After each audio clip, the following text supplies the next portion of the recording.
Sobat-sobat Ana. Yo. Kurang semangat. Tak cukup kuat. Semula. Sobat-sobat Ana. Yo. Mari kita istighfar bareng-bareng. Astaghfirullah Rabbal baraya. Astaghfirullah minal khataya. Astaghfirullah Rabbal baraya. Astaghfirullah minal khataya.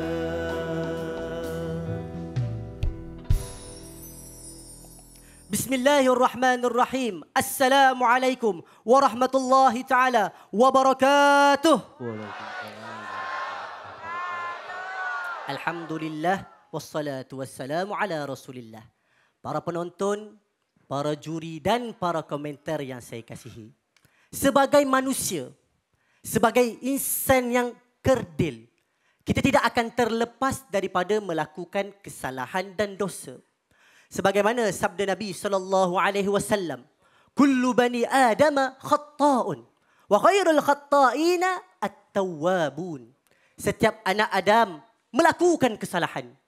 Tetapi sebaik-baik mereka yang melakukan kesalahan adalah mereka yang bertaubat. Nah sekarang, siapa di sini yang merasakan dirinya bebas daripada dosa? Angkat tangan. Ada juga yang angkat. Saya rasa dekat sini semua sudah mengaku. Kita semua pendosa. Setuju? Tetapi tuan-tuan, ada di antara kita yang melihat dosa orang lain seakan dirinya bersih daripada dosa. Orang Indonesia bilang si paling suci. Sedangkan Allah Subhanahu wa taala berfirman dalam surah An-Najm ayat 32. A'udzubillahi minasyaitonirrajim. Fala tuzakku anfusakum huwa a'lamu bimanittaqa. Janganlah kalian merasa suci kerana Allah lebih mengetahui siapa yang lebih bertakwa. Kemudian ada pula yang suka membuka aib orang lain. Bayangkan jika Allah membuka aibnya. Bagaimana rasanya ketika itu?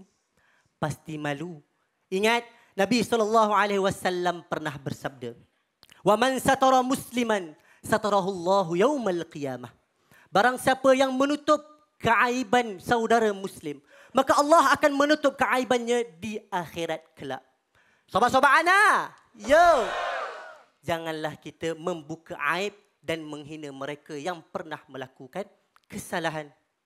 Dia ni memang suka mencuri.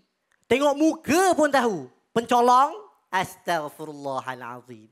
Sikap sebeginilah yang menyebabkan mereka malu untuk berhadapan dengan masyarakat. Dan yang lebih membimbangkan, mereka berubah menjadi lebih jahat dari sebelumnya. Na'udzubillah. Sobat-sobat Ana, janganlah kita hanya kerana nila setitik rosak susu sebelanga. Hanya satu kesalahan, kita lupa 1000 kebaikan. Bayangkan jika Allah bersikap begitu kepada kita. Aiman, satu kesalahan, neraka bagimu. Terus masuk neraka Allah Ta'ala. Makanya Allah itu Maha Pengampun. Antara dalilnya Allah berfirman dalam surah Al-Furqan ayat 70. A'udzu billahi minasyaitonir rajim. إلا من تاب وآمن وعمل صالحا فأولئك يبدل الله سيئاتهم حسنات وكان الله غفورا رحيما.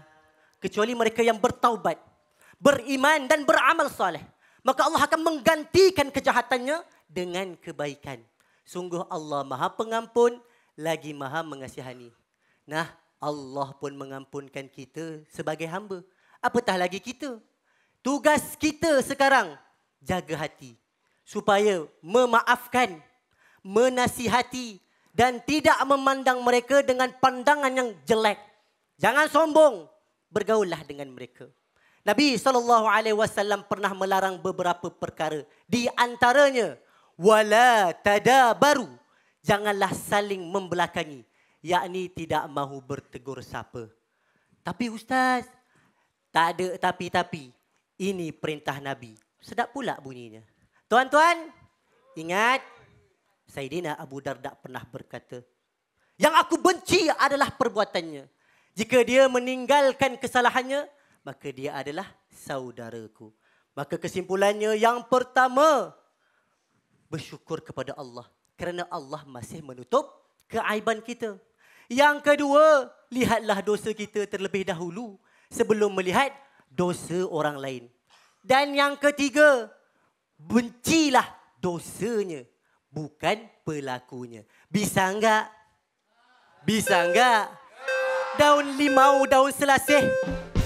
Terima kasih. Saya Aiman Khair dari Malaysia. Assalamualaikum warahmatullahi taala wabarakatuh. Waalaikumsalam warahmatullahi wabarakatuh. Aiman Malaysia.